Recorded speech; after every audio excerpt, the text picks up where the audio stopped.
Hi, everyone. Welcome to Renewals Unfiltered. I'm Teresa Rojic, and over the next 50 minutes or so, Rachel and I are going to give you the honest picture of where renewals are headed into 2027. We will discuss what the forecast actually looks like, what your broker should be doing about it right now, and where you can start putting in motion before the number lands. No sugarcoating, no filler. Let's get into it. So we'll start with quick introductions. I'm Teresa Rojek. I am a client success manager here at Nava, which means I spend my days in the trenches with employers who are living through exactly the renewal cycle we're about to talk about. So a lot of what we'll share today comes straight from those conversations, not just from a spreadsheet. Rachel, want to tell them about yourself? Yeah, hello everybody. My name is Rachel Aleknavichus. I am one of the partners here at Nava.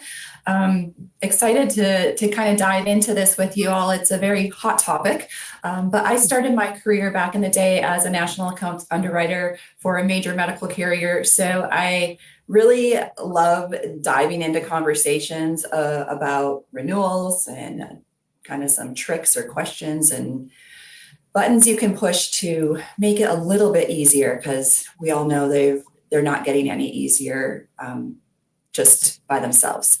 So looking forward to diving into this conversation with you, and feel free to use the chat for any questions. We have a chat box there, as well as a Q&A tab. Either can be used for questions as they come up, and we'll make sure we have time at the end for questions as well.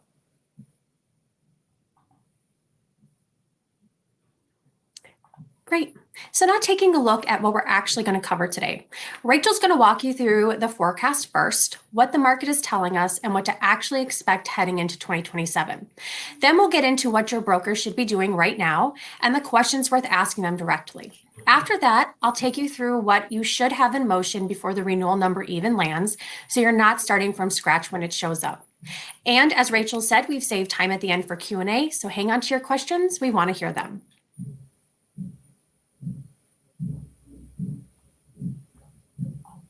Before we get going, one thing I want to put on the table. We're not here to give you the polished, everything is fine version of this. We're going to tell you what we're actually seeing out there, what we think it means for you, and what you can do about it, even when the honest answer isn't the easy one. That's the whole point of calling this unfiltered.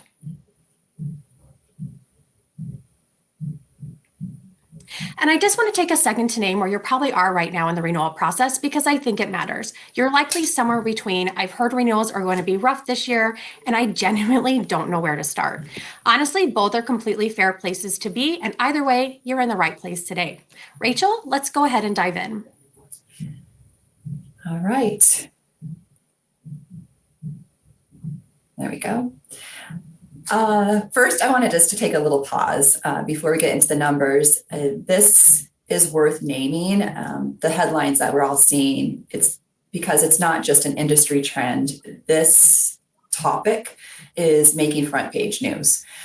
The Wall Street Journal, Forbes, New York Times, CNN, they're all covering the same story, that health insurance costs are rising by the most that we've seen in 15 years. I've been doing this for a long time, and I can 100% say that last renewal season was the worst I've seen in my career. And it doesn't look like that's going to let up. So premiums are expected to surge. And if you've been feeling this on your end, that the renewal season feels different, you're not imagining it. It 100% is. The whole country is talking about it. So let's talk about what's actually going on behind this. Here's something I find myself coming back to a lot in client conversations, because I think it reframes the problem in a useful way. Since the Affordable Care Act passed in 2008, Cigna stock is up 19x, and United Healthcare is up 15x. Now, we're not saying this to make folks angry, but it's a reminder that the carriers are in a business. They're operational. They're a business. But when I'm sitting across from HR leaders and they're staring at a 15+% renewal increase, this helps them understand that the system really isn't designed to protect their budget. The system is designed to protect the carrier's margins. So knowing this It's actually empowering because it means that the way out isn't hoping for a better number. It's knowing your options and demanding enough and demanding something that works.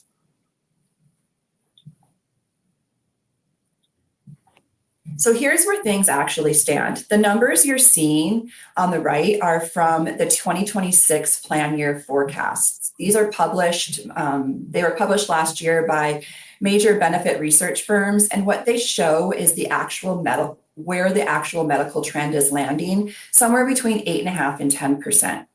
And so when we say trend, that means the baseline rate at which healthcare costs are rising in the whole market. You can kind of think of it as the tide that rises all the ships.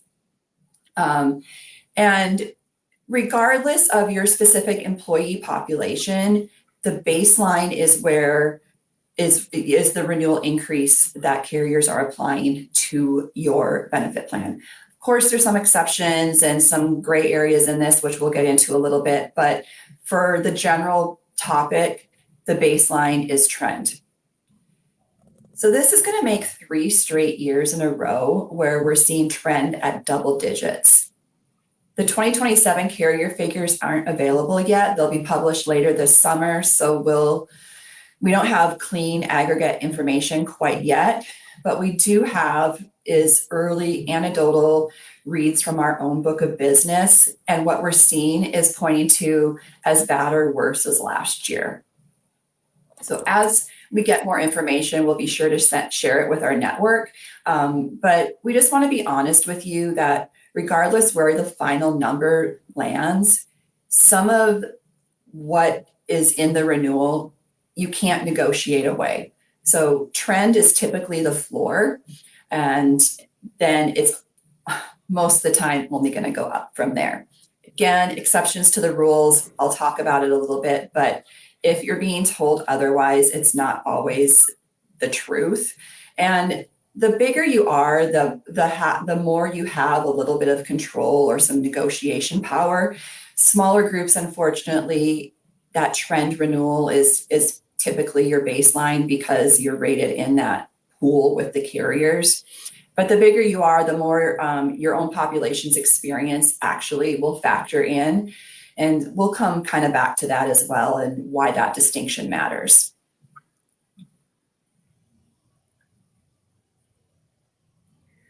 So what's actually behind all this? What's causing this trend to increase in double digits for 3 years in a row? There's really 5 things worth understanding. The first is pharmacy, specialty medications, GLP-1s, gene therapy. Pharmacy is now up to 40% of total trend. And a single gene therapy prescription or treatment can run anywhere from $2 to $3.5 million. So that's a huge chunk of budget and trend just on pharmacy alone. We see the commercials on TV. People are going and asking for these specialty medications by name to their physician. And the gene therapy is becoming more and more popular. One thing I do want to point out with gene therapy is most of the pharmacy benefit managers out there, your PBMs, like your Carelon, your OptumRx, CVS, they all have programs baked into their services to protect you from gene therapy expenses. Oftentimes, it's an added service that you have to pay for. So please make sure that your PBM is covered in these gene therapies, because if you do end up with a claim for that, it's a big price tag and can impact your renewal drastically. The second one is high cost claim concentration. Now, not to say that we're an unhealthy population, which maybe we are, maybe we're not, right? But our population as a whole and as our country, we're getting older. And as you age, you just naturally need more medical attention. And then also issues occur, so the high cost claim concentration is likely small in your population, but it's expensive. We like to call it the 80-20 rule, where 20% of your members are creating 80% of your costs. So if you're a 200 life group, 1 or 2 catastrophic claims can totally derail your renewal. The third is behavioral health. So utilization is up 45% over the past 2 years. We've seen this be a natural incline year over year since the pandemic. Stress, anxiety, depression. The world is just heavy and people are feeling it more and more every year. So we're getting to the utilization of mental health is definitely helping add to this trend factor. The fourth is hospital costs. Again, hospitals aren't immune to what's happening in the industry. They themselves are dealing with increased costs, wages going up, and facility fees, the expense of new equipment. And as the hospitals are merging, we're seeing more and more mergers come where the smaller hospitals, are being acquired by larger hospital systems. And that then gives the hospital systems more leverage when they're negotiating their contracts with the medical carriers, thus causing the medical carriers to pay them more and this vicious cycle of trend continuing. And the fifth item, trying to leave politics aside, but the fifth item is policy pressure. Tariffs are already baked into carrier filings. And the Medicaid cuts that are going to happen in 2027, what that unintended consequence does is it pushes the uncompensated care costs onto commercial plans over time. So that last one, it's not really a line item that's going to be in your renewal, but it is a slow moving tailwind that's already in motion.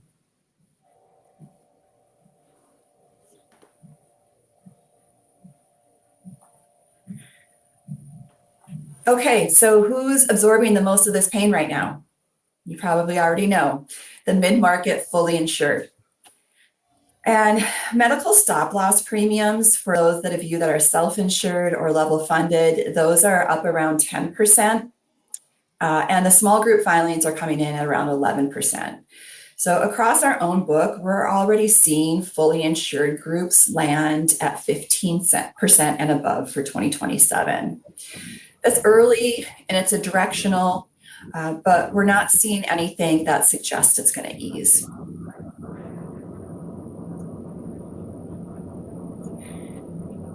I want to spend just a few minutes talking about stop loss for those of you that might be level funded or self-funded.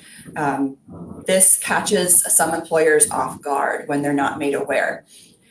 First of all, if you did move to a level funded or self-funded plan outside of fully insured, kudos, because you're escaping that fully insured pool of trend and doing something, taking a little bit more control of your plan. But here's where employers don't really understand is if you have a catastrophic claim when you're level funded or self-funded, we see this more on the self-funded business. The stop loss carriers can assign a different deductible to that catastrophic claimant, and it's called a laser. And with that different deductible is going to come a different price tag for that catastrophic claimant. Now, there's programs in place that we can do to help protect the plan and protect the claimant, which we're going to dive into more in our second version. But just make sure that you're aware of the lasers. This is where, when you're level funded or self-insured, watching your claim activity is very important to make sure that you have programs in place to help those with any high costs, as far as cancer treatments, kidney failures, heart disease, anything that's going to cost the plan a lot of money, and to have the member that's dealing with this health scare. Again, there's programs that we can help you find and solutions to keep the costs down for everybody.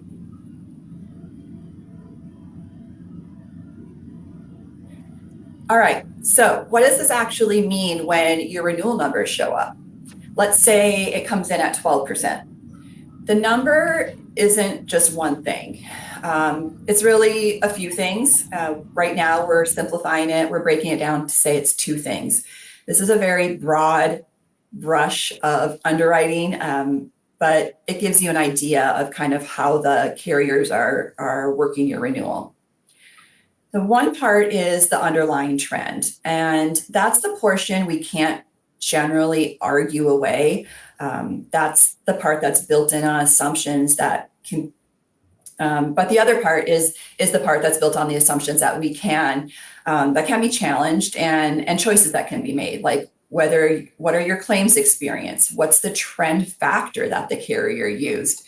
And how is your plan designed? Or how is it even funded? That second piece is the negotiable service, and that's what most employers never touch. That's what we're going to help you change today. We're going to focus on that.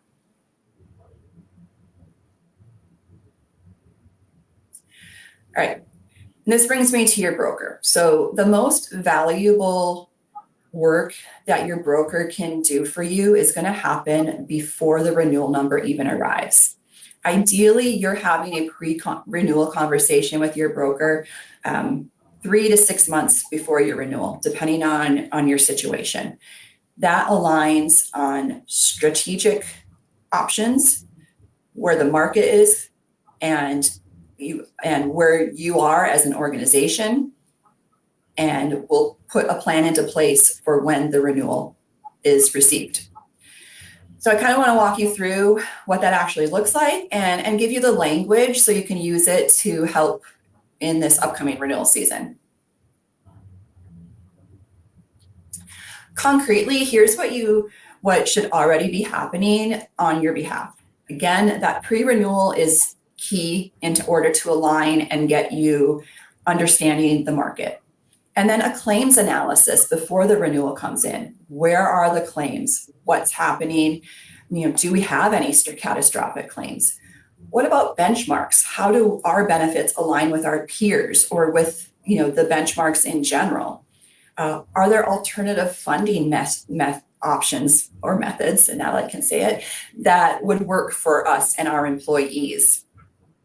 If you're looking at pharmacy spend, are there outliers that don't make sense? Do we have to change the formulary, or do we want to change the formulary? So the real conversations, and then the broker should also be having those conversations with the carriers, so they're bringing you the true options that are available to you. One honest caveat: if you're fully insured and under 100 employees, there's a good chance your carrier is not going to release any claims data at all. HIPAA limits what they can release, and they definitely hide behind that HIPAA rule. And a lot of carriers won't release any data under that 100 employee, often 100 enrolled threshold. So the opacity is generally a part of the problem.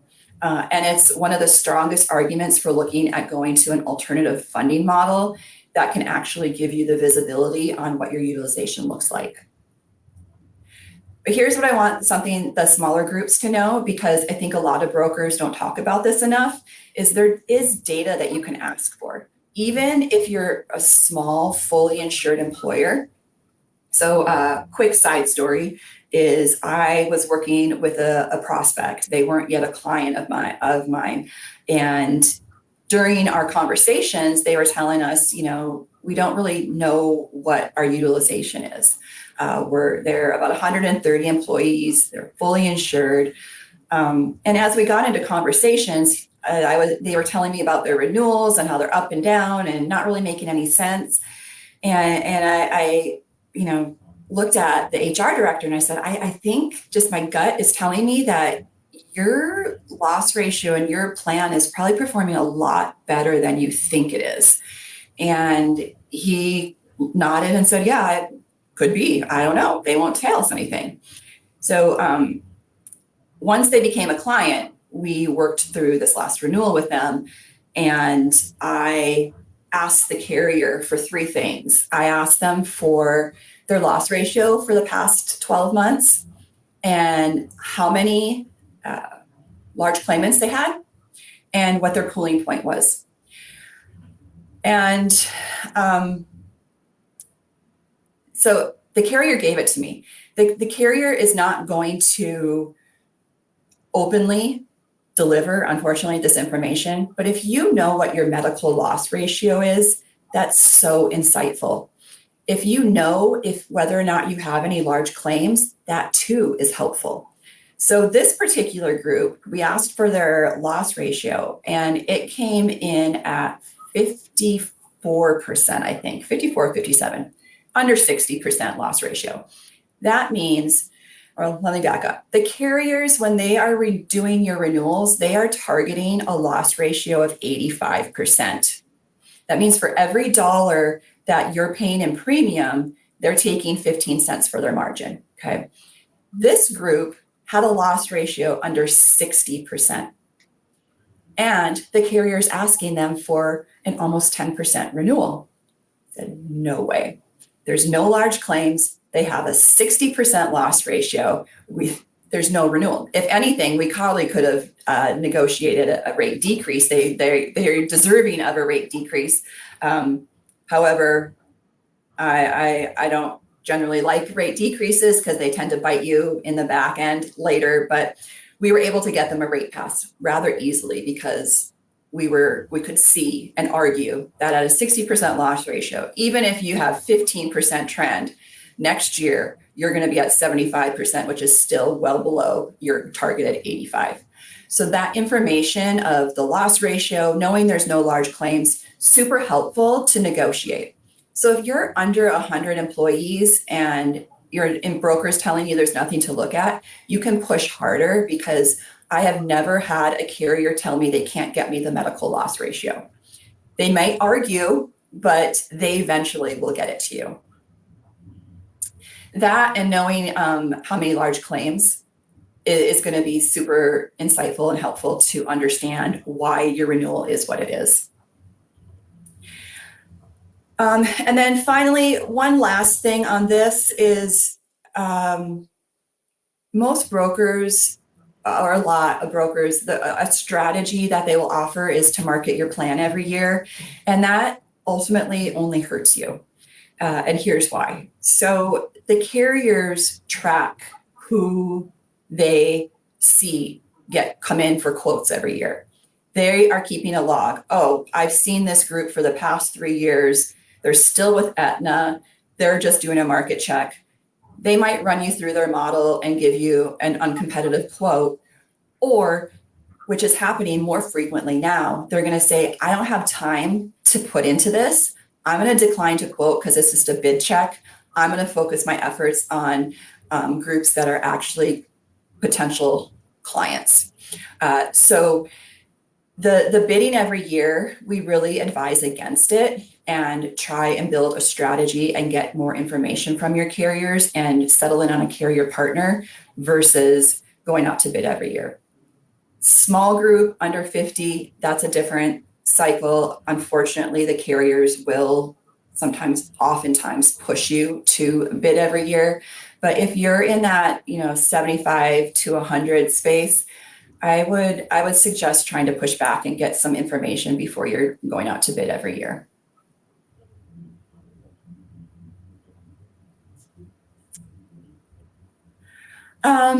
Okay, so questions you should be asking your broker.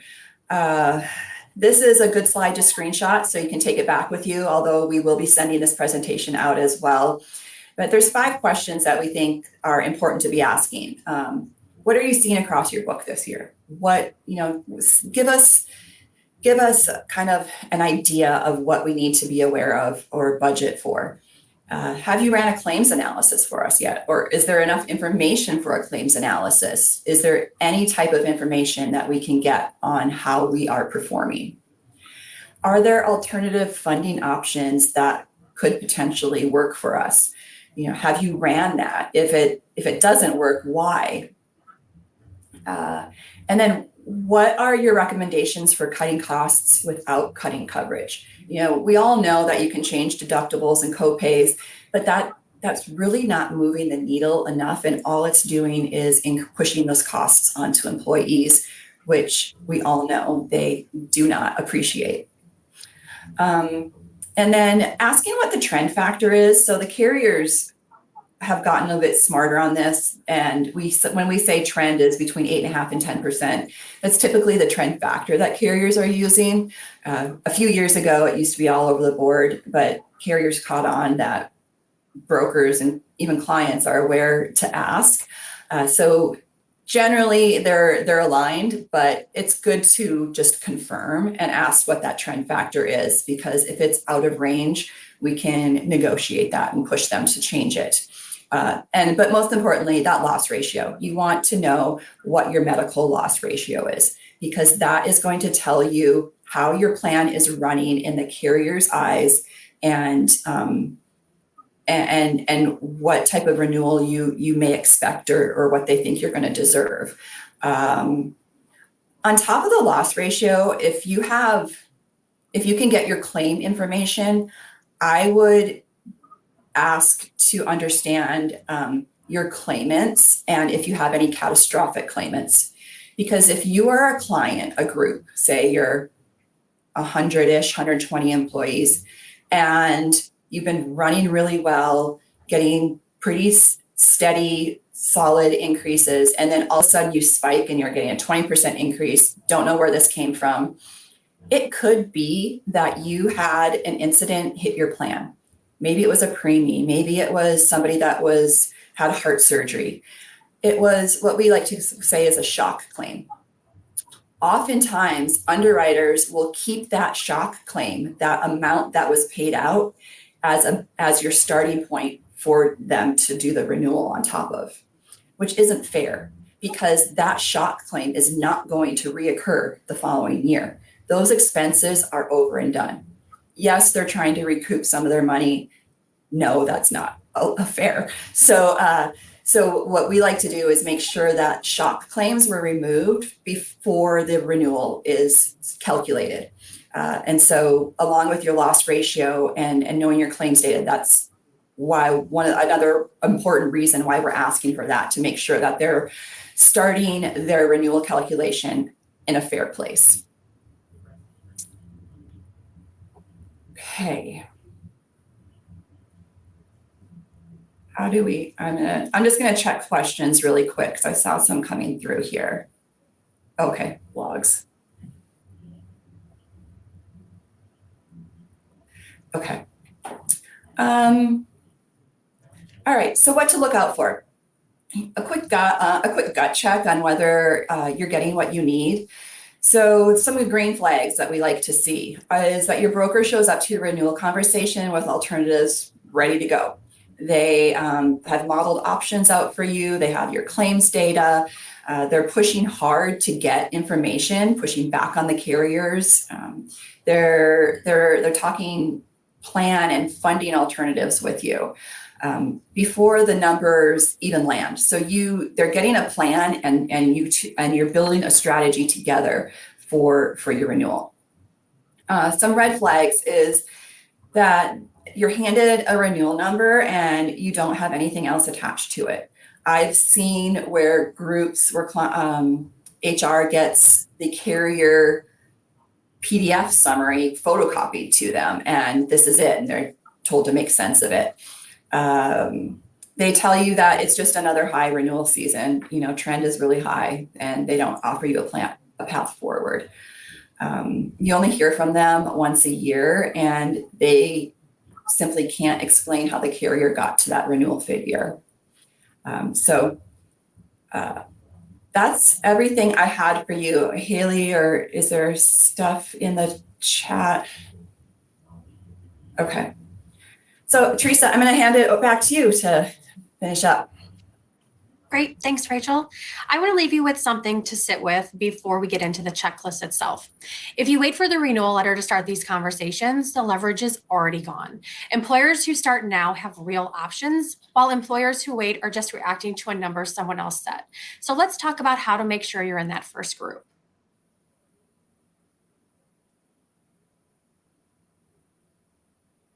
As we start to wind down, here's a recap of the things we suggest you have in motion well before that renewal number even hits your inbox. I'm going to walk through each one because these aren't just boxes to check, they're leverage points. First, pull your claims data and understand what's actually driving your cost. Not the summary that you get once a year, the real detail. Where is that spend actually coming from? Is it a handful of large claimants? Is it a pharmacy trend? Is it utilization creeping up in a specific category? You cannot negotiate a renewal if you don't understand it. If you're not getting that level of detail today, that's worth raising proactively, because the sooner you have it, the more options you have. Second is audit your plan design against how people are actually using it, not how you think they are. This one trips a lot of employers up. You might have a plan design that made sense 3 years ago, but your population has changed, utilization patterns have changed, and nobody's gone back and checked whether that design still fits. Are people avoiding care because cost sharing in a way that's driving up bigger claims later? Are these benefits sitting in your plan that nobody's actually utilizing right now? This is a moment to look at that honestly before you're negotiating blind. Next, get a preliminary budget conversation on the calendar with finance before the renewal shows up. I cannot stress this one enough. That conversation is so much easier to have before the number lands after. If finance already knows directionally what's coming, what the market is doing, what your claims trend looks like, you're not walking in with a cold, scary number and no context. You're walking in with a plan. Get that meeting on the calendar now, not when the renewal arrives. Fourth, make sure you have a real picture of your population's healthcare needs. This goes hand in hand with the claims data, but it's broader. It's an understanding of things like your demographic mix, chronic condition prevalence, whether you've got emerging large claimants on the horizon, and what your employees are actually going to need in the coming plan year. That picture is what lets you have an informed conversation about different funding strategies, stop loss, and plan design, instead of just reacting to whatever numbers show up.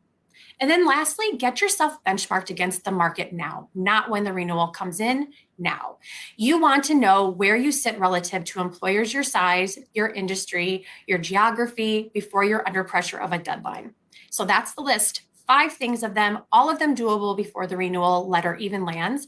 And all of them are things that put you in control of the conversation instead of on the back foot. And speaking of benchmarking, we want to make it as easy for you to actually cross that off your list today, not just add it to your to-do list. We're dropping a link in the chat right now for Nava's free benchmarking report. You tell us a little bit about your organization, and we'll show you exactly where your benefits stand against market data and your industry peers. It's the starting point for every smart renewal conversation, and it's free. If you're watching the recording, the link is in your follow-up email. It takes just a few minutes and again gives you a real picture of where you stand before your renewal lands. Highly recommend doing it now while it's still top of mind. If today was the diagnosis, session 2 is the treatment. We will be back on July 29th to get into the actual playbook, looking at different funding strategies, population health strategies, PBM management, and beyond, plus how to get your whole organization aligned before the renewal hits.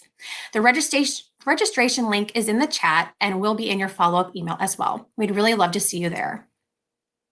So I will hand it back to you, Rachel, for any Q&A that we may have.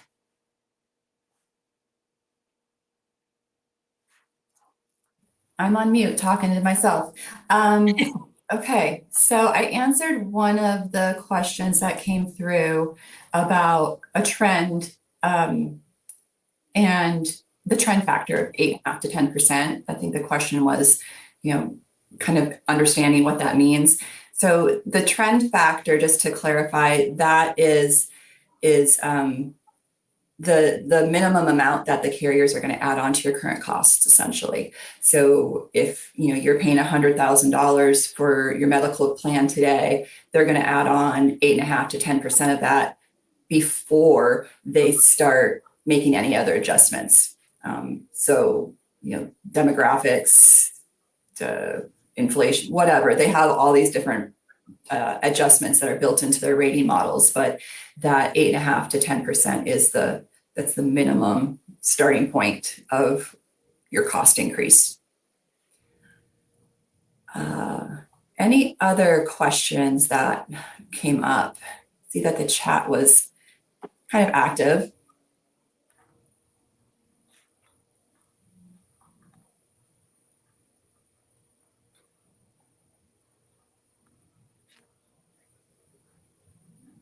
What are the recommended steps to know and get ahead of our group's healthcare trends? Yeah. So if you haven't already, I really do recommend getting the renewal readiness report or the benchmarking report from us. We are a market leader, not to be a Nava commercial, but we really truly are a market leader with our technology and can put together a really comprehensive report for you easily and quickly to just set the stage on where your renewal is going to be based on your employees, your location, your plan design. It's rather easy, but if that doesn't work for you, I think having those conversations with your broker and or your carrier now, understanding that trend, right, we know is 8.5 to 10%. Last year's renewals were, I would say on average 15% and above. This year it's looking to be the same. So we really have to prepare to spend more time, I think, with your renewals too. Start the process earlier. Have a strategy built in place. Know your options. I saw a comment in there, if you're fully insured, move right away. And I do agree with that. Some clients are a bit smaller and it doesn't always work, but yes, explore options earlier. I was just talking with a client and they renew in June, and we plan to start their renewal conversations in January because they want to explore all these options. We'll likely have to bring in different decision makers from their group. So the earlier, the better. The carriers are not going to play nicely and release renewals any earlier. So you need to make sure that you have a strategy in place. So when those figures come in, you can jump and prepare and you have a game plan.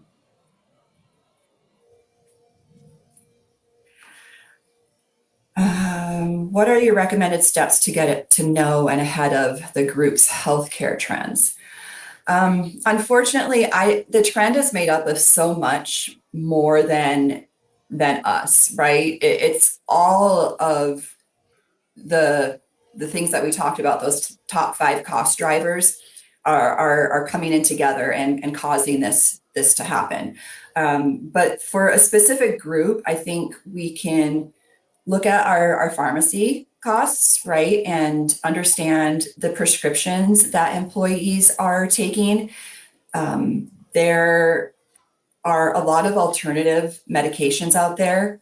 I understand that they all don't work, but just informing employees of the cost difference of Humira versus the other 15 different blood pressure or medications, right? So because of the commercials, we all know those name brand medications, but there's so many other options. So I think educating employees more on costs and we can also help educate on quality of care and the cost of the providers. There's a lot of providers that are lower cost and higher quality. So making them aware, looking at plan designs that may be kind of direct in that order.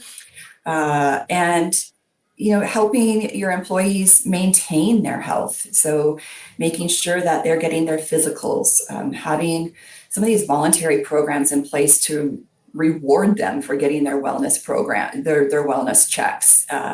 Any incentive helps, any carrot that we can think of to help people maintain their health. Why is self-funding so scary for employers?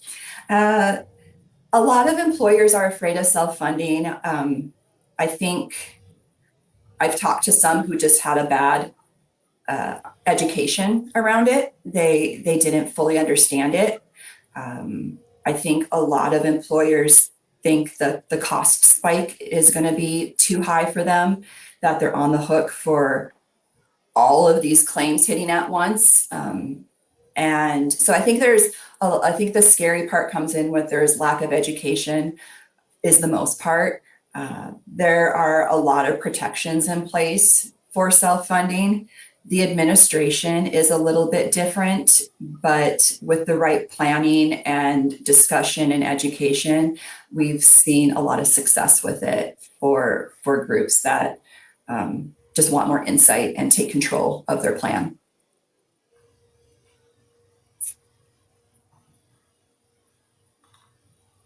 Okay, these are all great questions. Appreciate them.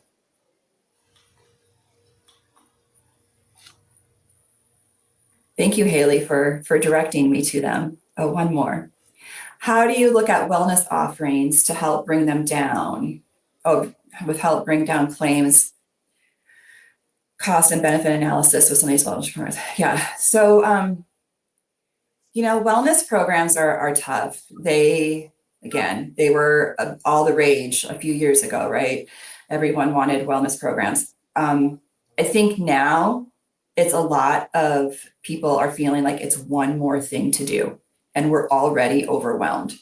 So employees are like, you put this program in place and you want me to track my steps and go for a walk or whatever it is, it's one more thing they have to do.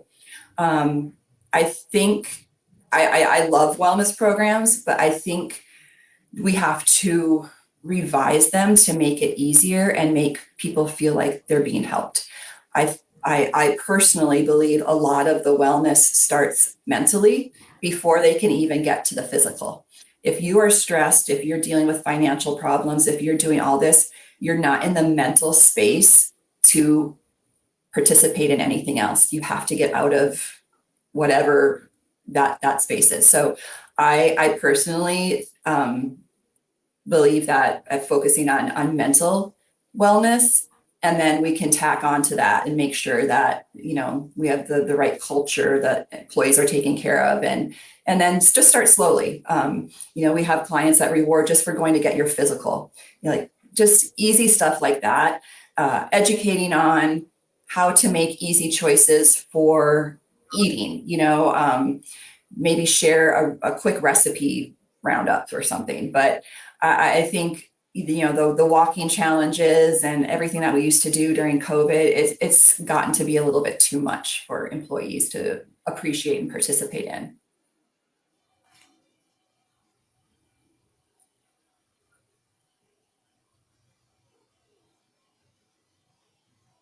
Okay. Anything else? I really appreciate all the questions. This is great.